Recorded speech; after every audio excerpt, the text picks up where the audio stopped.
आक्रमण!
खेल तो अच्छा रचा है सहस्त्रमुख ने।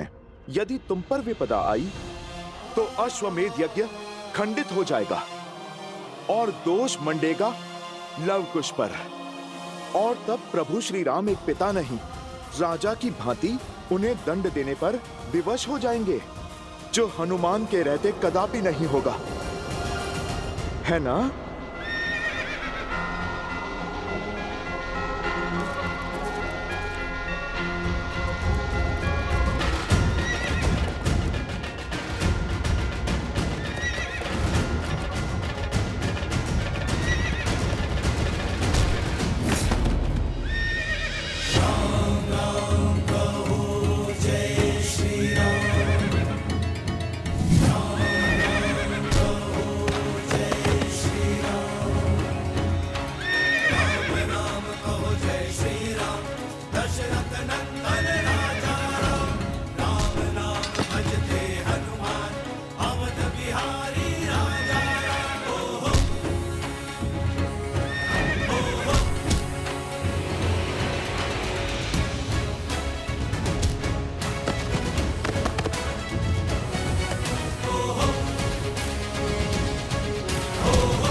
ये तो छल हुआ। आपने कहा था आप नहीं लड़ेंगे। मैं लड़ कहां रहा हूं? मैंने कहा था ना मैं लड़ूंगा नहीं। ये नहीं कहा था कि अश्व की रक्षा नहीं करूंगा। और यदि ये अनुचित है तो क्या निर्दोष पशु पर मायावी शक्ति का प्रयोग उचित है?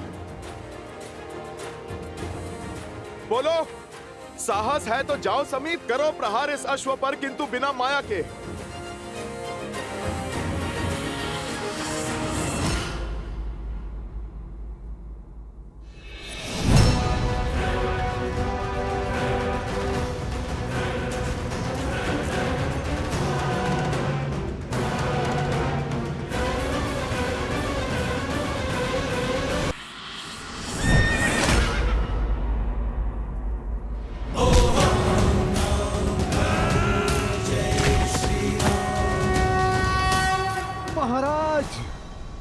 अति उत्तम, करो प्रहार, मार डालो इन्हें।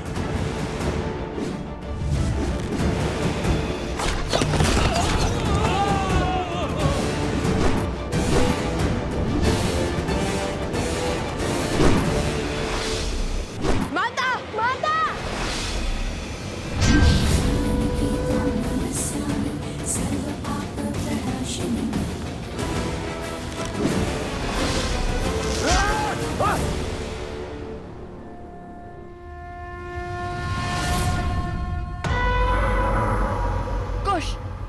ये माया जाल ऐसे नहीं कटेगा। हमें कोई उचित अस्त्र चाहिए, अभी इसी क्षण।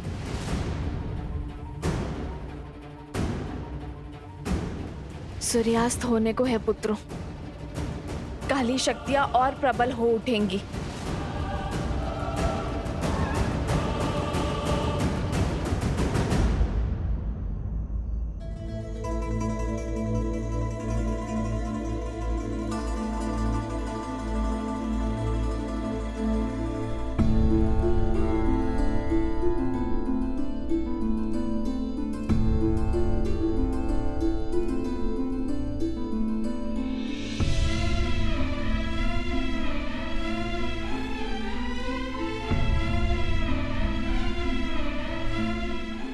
आर्य, मांडवी, तुम कब आई? जब आप गहन सोच में थे। शांत हो जाइए आर्य। कैसे शांत रहूं मैं मांडवी?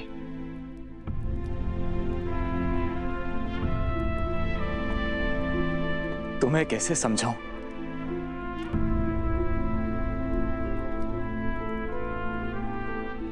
समझाने की आवश्यकता नहीं है। आपकी भार्य आपकी मनोदशा नहीं समझेगी तो और कौन समझेगा?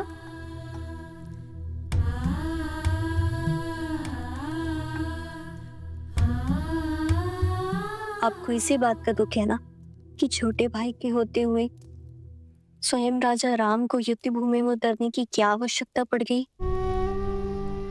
यही ना कि आपके बड़े भाई को आपके कौशल पर विश्वास नहीं। हाँ मांडवी, मुझे इसी विचार से दुख है कि उन्हें विश्वास नहीं कि मैं इस समस्या का समाधान खोज पाऊंगा।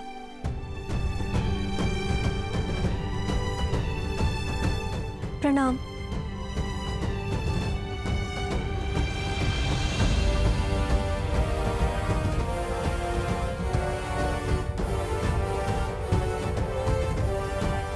कहो मांडवी, क्या बात है?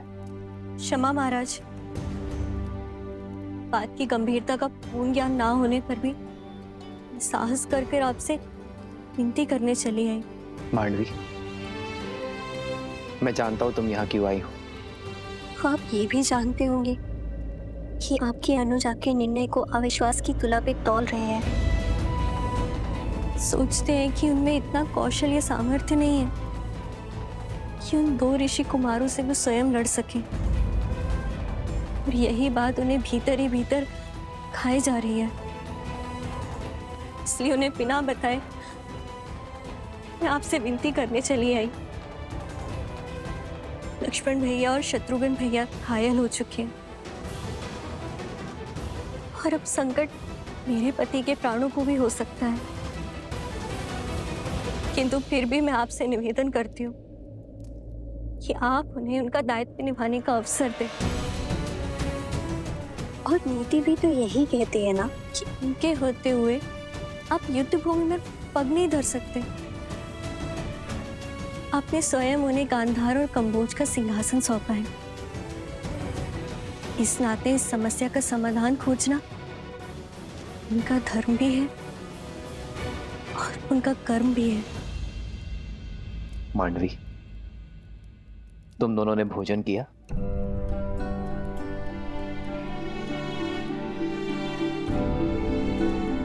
तो जाओ, जाकर भोजन की तैयारी करो मांडवी, और शेष सब मुझ पे छोड़ दो। आज मैं भरत के साथ भोजन करूंगा, और विश्वास करो मांडवी, भरत के साथ कोई अन्याय नहीं होगा।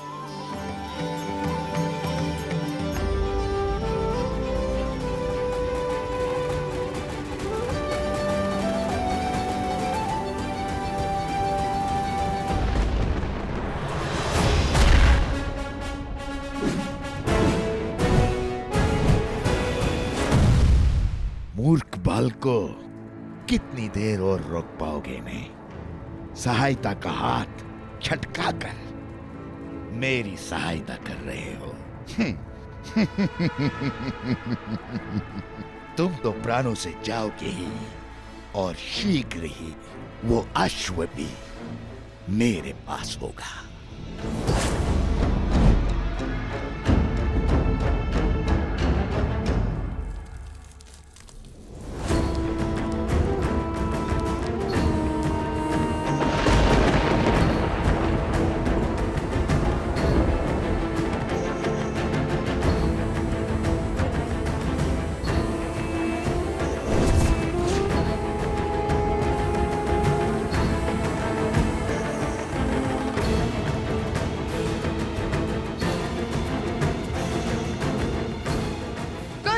हमें इन्हें रोकना ही होगा, अभी और इसी क्षण। पावकास्त्र!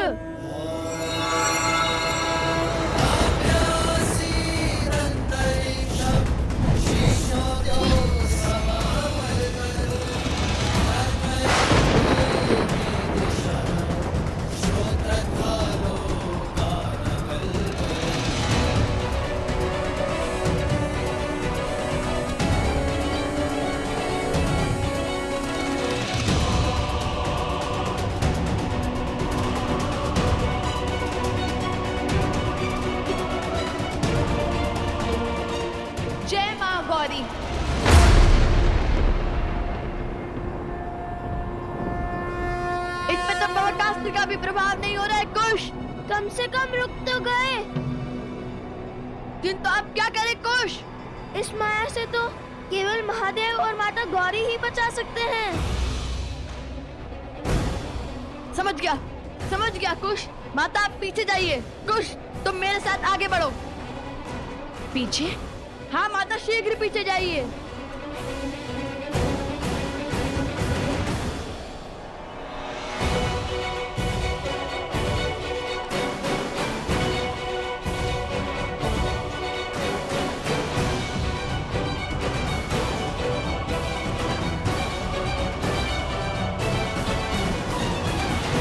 हे महादेव, हे माता, मेरे पुत्रों की रक्षा करना, सहायता करना उनकी।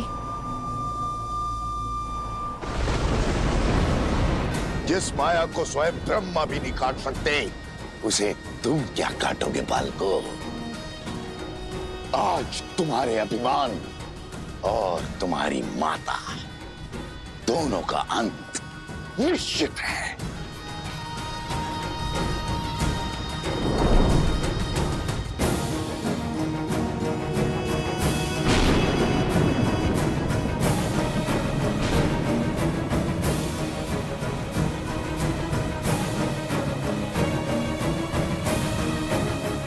वध कर डालो इन सबका।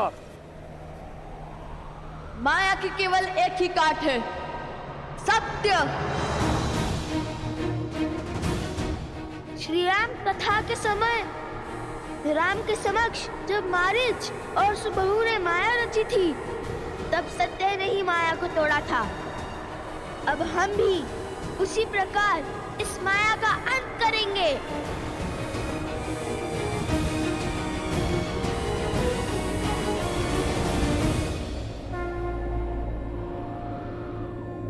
मनोबुद्धि अहंकार चित्तानि नमः।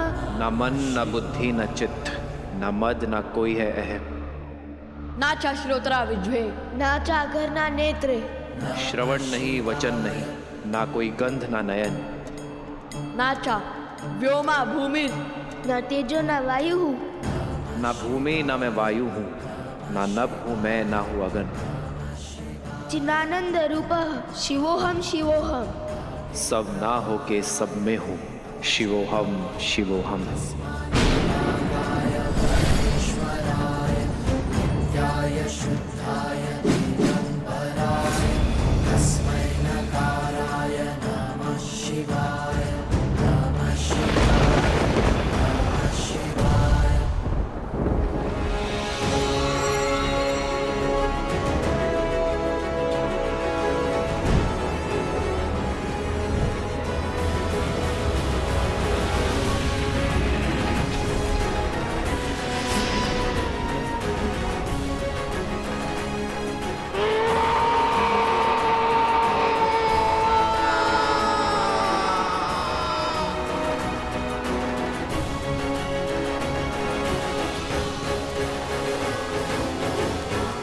पुत्रों,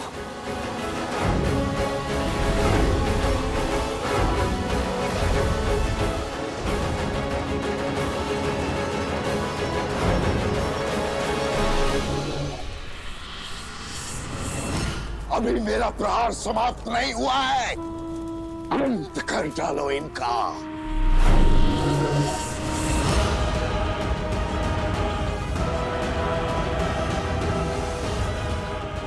आक्रमण!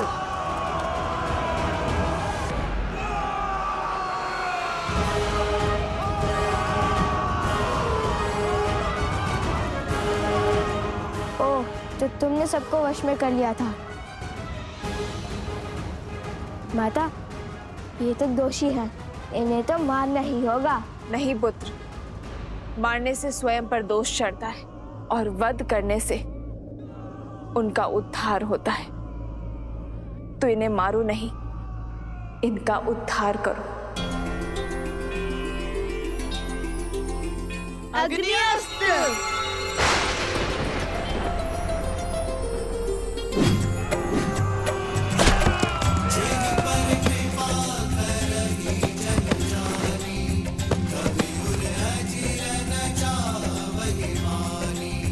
देव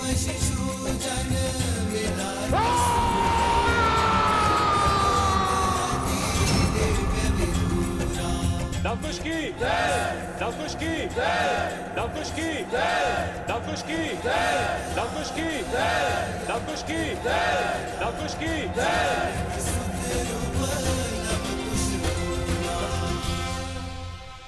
मुझे क्षमा करे देवी।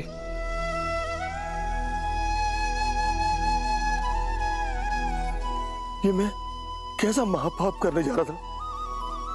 राम राज्य की परिकल्पना को ध्वस्त करने चला था। एक नारी की हत्या करने जा रहा था। ना जाने किस माया, किस शक्ति की चपेट में आ गए थे हम।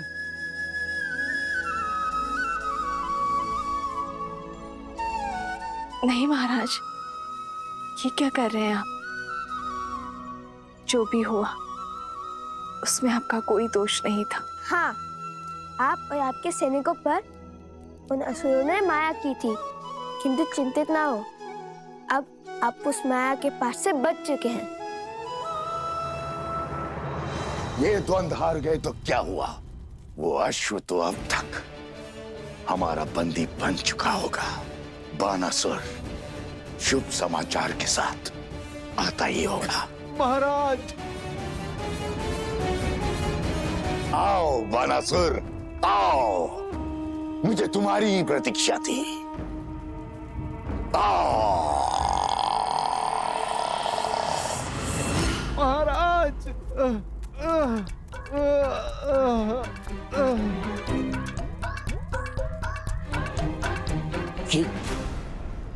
ये क्या दशा बनाई है? और आशु कहाँ है? वो हनुमान वहीं था महाराज।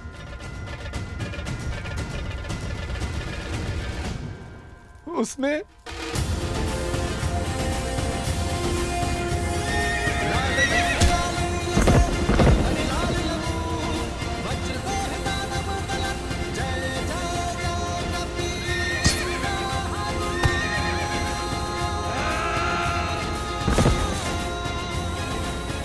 और बहुत जोर से मारा महाराज। हनुमान, हनुमान, हनुमान! हर बार ये वानर मेरी योजना पर ग्रहण कैसे लगा देता है? महाराज, आपकी माया शक्ति उसे देख क्यों नहीं पाई? क्योंकि वो स्वयं महादेव है, जो हर माया से परे है। किंतु मेरे अस्त्र अब तक समाप्त नहीं हुए हैं। देखता हूं कब तक मेरे मायावी अस्त्र से बचते हैं ये। शीघ्र ही इनका विमान टूटेगा और चकनाचूर होगा राम राज्य का स्वप्न।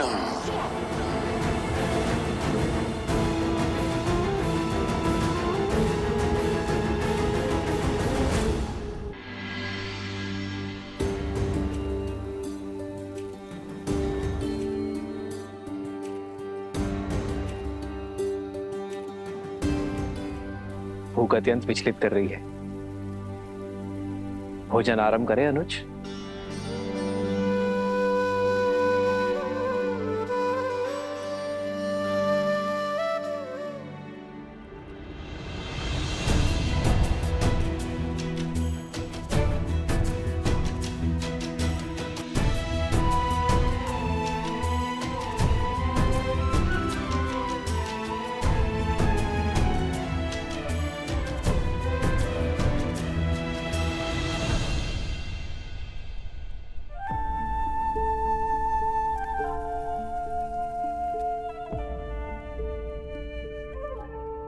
भरत, यदि मन से चिंता ना उतरे तो गले से भोजन का ग्रास भी नीचे नहीं उतरता। अपने मन को हल्का कर दो भरत, और जो सोच तुम्हें विचलित कर रही है वो मुझसे कहो। क्या कहूं भैया मैं?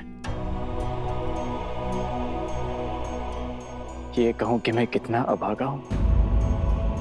ये कहूं कि मुझे आपकी सेवा का वो अवसर कभी नहीं मिला जो सदैव लक्ष्मण को मिला। ये कहूं कि संकट में सदैव वो आपके साथ रहा, मैं नहीं। मैं तो सदैव संकट का कारक बन जाता हूं भैया।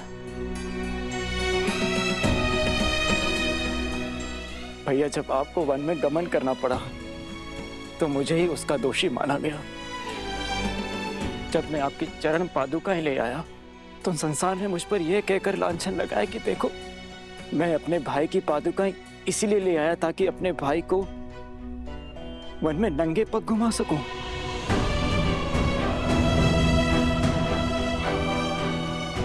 और मेरे कारण मेरी सीता भाभी माँ को न जाने कितने माह तक उस दुष्ट रावण की बंदिनी बनकर रहना पड़ा।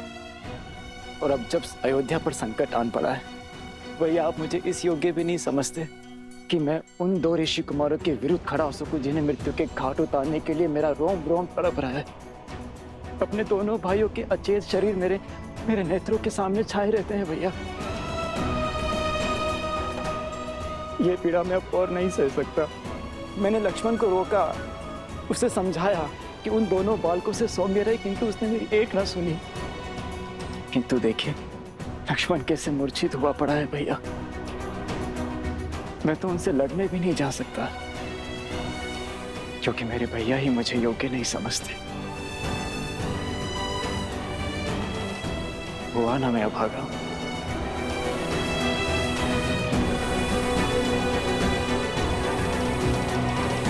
आपने हमें असुरी शक्ति से बचाया, इतना घोर अपराध करने से रोका। हम आपका आभार व्यक्त करना चाहते हैं। कृपया यहाँ कुछ दिन रुककर हमें सेवा का अवसर दें। हाँ हाँ देवी, कुछ समय तो रुकिए, हम आपको कहीं जाने नहीं देंगे। आपको हमारी विनती स्वीकारनी ही होगी। कुश, अश्व और हनुमान जी का क्या? हम उन्हें और अकेला नहीं छोड़ सकते हैं। हाँ हाँ, रुक जाइए देवी, कृपया हमारे लिए रुक जाइए। पर आश्रम का क्या होगा? सब लोग हमारी प्रतीक्षा कर रहे होंगे। हमें शीघ्र अतिशीघ्र आश्रम जाना चाहिए। हाँ हाँ, आश्रम में भगवान वाल्मीकि हैं ही नहीं। सारे आश्रमवासी कितना चिंतित हो रहे होंगे। आश्रम जाना ही उचित होगा।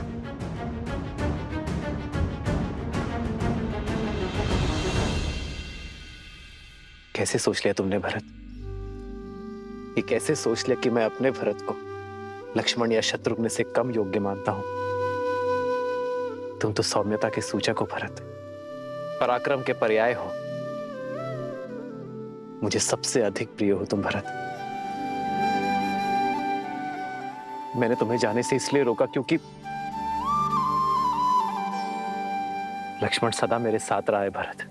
मैंने उसे सदा ही घायल होते हुए, मृत्यु के मुख में जाते हुए देखा है। अत्यंत दुख हुआ मुझे, किंतु मैंने हर बार अपने आप को संभाला है भरत। इस बार पुनः लक्ष्मण घायल है और शत्रुघ्न भी। मैं इस विपदा को सह नहीं पा रहा हूं भरत। और इस बीच यदि तुम्हें कुछ हो गया मेरे भाई, तो भैया, पुण्य के प्रतीक श्री राम से पाप कैसे हो सकता है? किंतु आप स्वयं को मेरे स्थान पर रख के देखिए।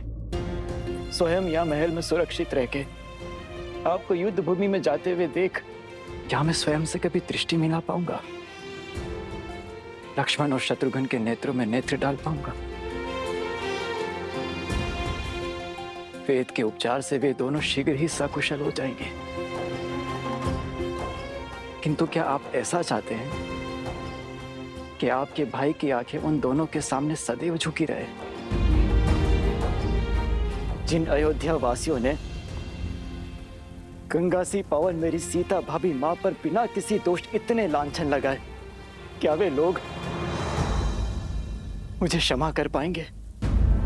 क्या वे लोग ये नहीं कहेंगे कि देखो, 2 भाई तो अपने बड़े भाई के साथ कंधे से कंधा मिला करके लड़े, किंतु भरत अपने हाथ पर हाथ रखकर बैठा रहा, वो कुछ न कर सका। मेरे 14 वर्षों की तपस्या पर कालिक लग जाएगी भैया। और भरत संसार में फिर से वही भरत बन जाएगा जो अपने भाइयों की दुर्दशा देखना चाहता है। और तब तब क्या कहेंगे आप भैया? क्या मेरे मान पर आप ये वार सह पाएंगे?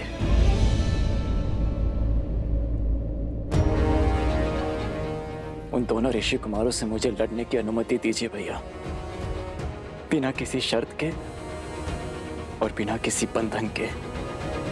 अपने भाइयों पर प्रहार करने का उन्हें दंड देने दीजिए मुझे।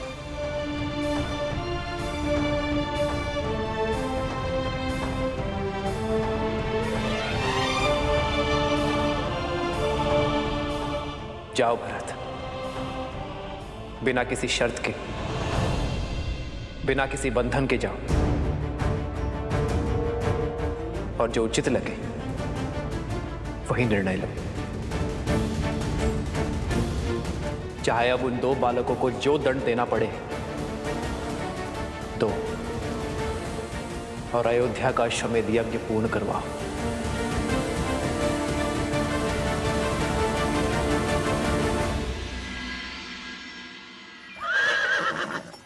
भैया अब क्या करेंगे? राजा निर्मली ने हमें रथ देकर सहायता तो कर दी, किंतु साथ ही साथ संकट में भी डाल दिया। यदि ये रथ लेकर सीधे मार्ग से आश्रम की ओर गए तो अश्व और हनुमान जी माता को दिख जाएंगे। अरे मैं तो कब से वही सोच रहा हूँ कि हम लोग इस अश्व का मार्ग कैसे बदलेंगे। क्या हुआ? कुछ नहीं।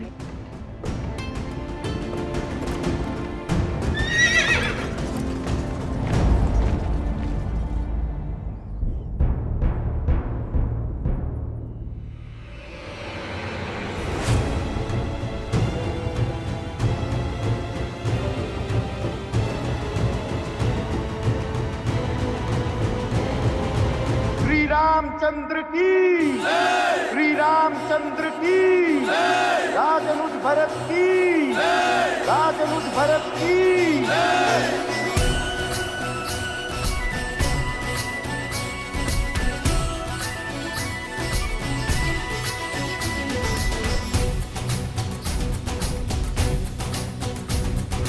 विजयी भव।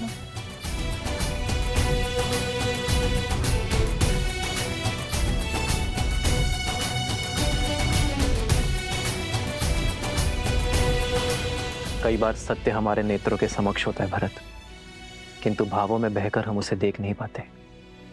ये भूल हम सबके साथ होती है भरत। अपने भावों पर नियंत्रण रखना भरत।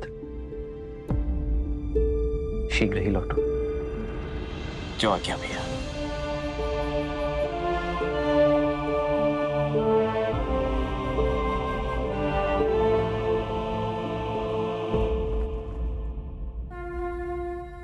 विजयी भव।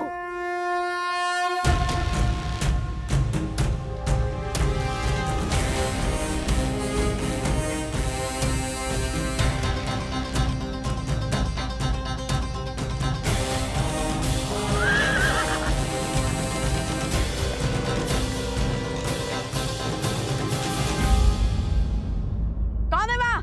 सामने आओ। हमें। सोमकरण, अवत्सरा, तुम दोनों यहाँ? ये कहाँ से आकर अवश्य ही कोई नई समस्या लाए होंगे। नहीं, ईश्वर ने इन्हें हमारी सहायता के लिए भेजा होगा।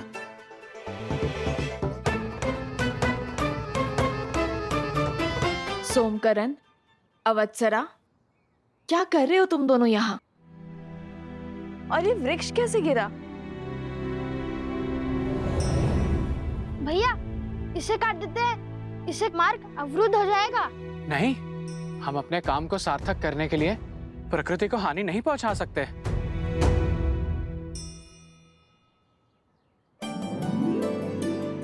वो देखो, वो वृक्ष पूरी तरह सूख चुका है, कभी भी गिर सकता है। आओ। सोमकरण, उत्तर दो। वो वनदेवी, वो एक वृषभ उत्पाती हो बैठा था। देखिए कैसा उत्पात मचाया उसने। हम तो यहाँ यात्रियों को सावधान करने खड़े हैं कि वो कोई अन्य मार्ग अपना ले, है ना भ्राता? हाँ वन देवी, आप कोई दूसरा मार्ग ले लीजिए। ओहो, एक संकट से निपटे तो दूसरा संकट आ पड़ा। चलो कोई बात नहीं, हमें अपना कर्तव्य निभाना ही होगा। माता, आप लव भैया के साथ दूसरे मार्ग से आश्रम जाइए। मैं इन दोनों के साथ इस वृक्ष और इस वृषभ को संभालते हैं। न जाने अब किसे घायल करना चला होगा। किंतु तुम? माता उचित तो कह रहा है वो। चलिए हम इस ओर से चलते हैं। अरे ये मार्ग बहुत लंबा है, हम तनिक देर यहीं रुक जाते हैं। जब ये वृक्ष हटेगा तब हम इसी ओर से आगे बढ़ेंगे। देखिए माता, कितनी लंबी यात्रा करके हम यहाँ आए हैं, और त्रिपुरा सुंदरी मंदिर में जो कुछ भी हमारे साथ हुआ उसके बाद आप बहुत थक गई होंगी। अब हम आपको पुनः संकट में नहीं डाल सकते। यदि उस वृषभ ने आक्रमण कर दिया तो?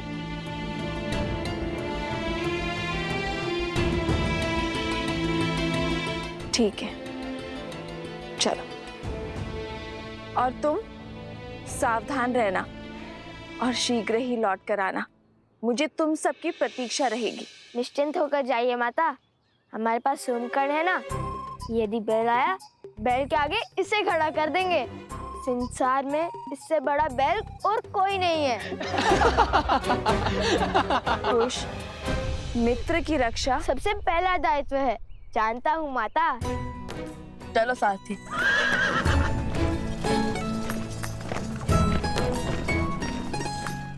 अद्भुत, आज तो बचा लिया आप दोनों ने।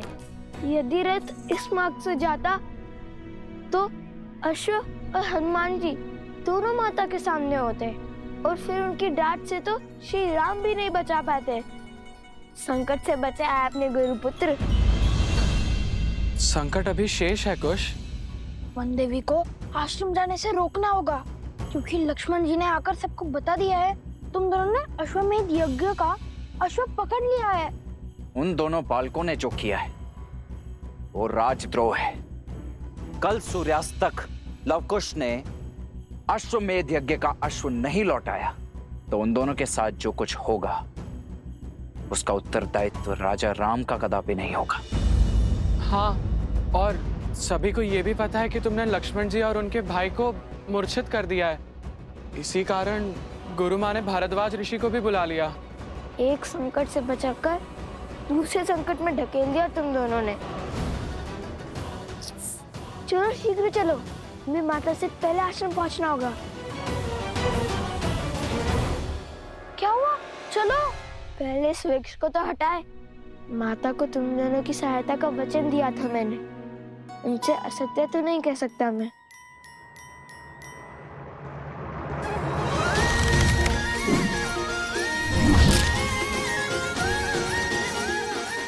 अपनी शक्ति दिखाने का कोई अवसर चूकते नहीं ना तुम। अभी मेरे गुणगान गाने का समय नहीं है, शीघ्र चलो। लव भैया को आश्रम की स्थिति का ज्ञान नहीं है, वो तो संकट टलने के उत्साह में होंगे। चलो। ये मार्ग तनिक लंबा है सारथी, तनिक तीव्र चलाइए। और तीव्र। बहुत घोर अपराध हुआ है लवकुश से। जाने ही पाप कैसा दंड लेकर आएगा गुरुदेव।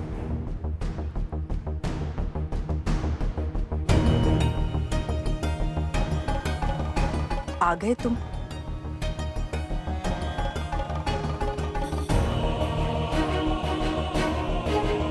कुश, तुमने और लव ने इतना बड़ा अपराध क्यों किया? अश्वमेध यज्ञ के अश्व को पकड़ा और अयोध्या के राजकुमारों को मूर्छित कर दिया, और ये सब बात तुमने हम सब से छुपाई क्यों? हम राजा राम के राज्य में रहते हुए उनसे शत्रुता कैसे ले सकते हैं? ये राजद्रोह है। हमने भगवान वाल्मीकि जी को संदेश भेज दिया है।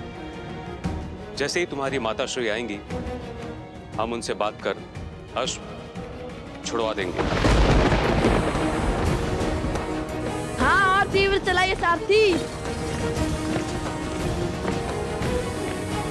हम भगवान वाल्मीकि जी के शिष्य हैं, और उन भगवान वाल्मीकि जी ने हमें सदा सत्य के मार्ग पर चलना सिखाया है, अपने कर्म को निडर होकर करना सिखाया है। अब आप भी बताइए, जिन राजा राम को हम पूछते हैं मुनि राजा राम ने अपनी पत्नी के त्याग का महापाप कर दिया, जिनके लिए राजा राम ने राम सेतु बनाया, लंकापति का अंत किया, जिनके साथ की लालसा में माता सीता ने स्वयं अग्नि परीक्षा दी, उन्हीं माता सीता को स्वयं से दूर कर दिया। क्यों? ये प्रश्न हमें विचलित कर रहे थे।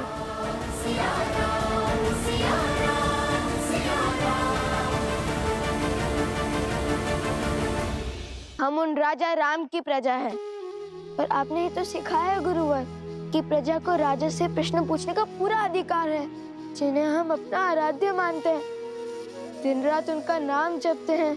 क्या उनसे मन में उमड़ रहे प्रश्नों के उत्तर पाने का अधिकार नहीं है हमें? पर प्रश्न पूछने का ये कौन सा मार्ग है कुश? हाँ, ये मार्ग तो सर्वथा अनुचित है गुरुदेव। हमारा मार्ग अनुचित हो सकता है, उद्देश्य नहीं। श्री राम और माता सीता को एक करने का प्रण लिया है हमने, और इस उद्देश्य की पूर्ति के लिए वो अश्व तो नहीं छोड़ेंगे हम। अन्याय हुआ है सीता माता के साथ, और हम उन्हें न्याय दिलवा कर ही रहेंगे। और अन्याय के विरुद्ध ध्वनि उठाना इसी आश्रम में सीखा है हमने। यदि आपको लगता है कि हमने कुछ अनुचित किया है तो क्षमा कर दीजिए, किंतु यदि हमारे प्रण में तनिक भी न्याय दिखा तो आप सबसे केवल एक ही विनती है मेरी, जब तक भगवान वाल्मीकि जी नहीं आ जाते तब तक माता से कुछ मत कहिएगा।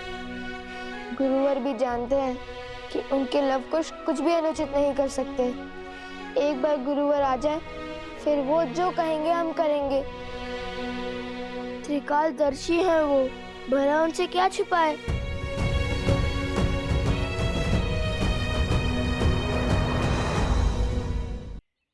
नहीं ऋषिवर, ये बालक अभी नादान है। उद्देश्य कितना भी उचित है, उसका मार्ग इतना अनुचित नहीं हो सकता। आपका निर्णय उचित है गुरुवर। इनकी माता को सब बताकर ये अश्व तुरंत लौटा देना चाहिए, यही सर्वथा उचित होगा। हमें श्री राम से प्रश्न पूछने का अधिकार है, इसमें भला क्या अनुचित। मान जाइए ना ऋषिवर, भगवान वाल्मीकि जी की आने की प्रतीक्षा कर लेते हैं। माता को कुछ मत कहिएगा ऋषिवर। कुश,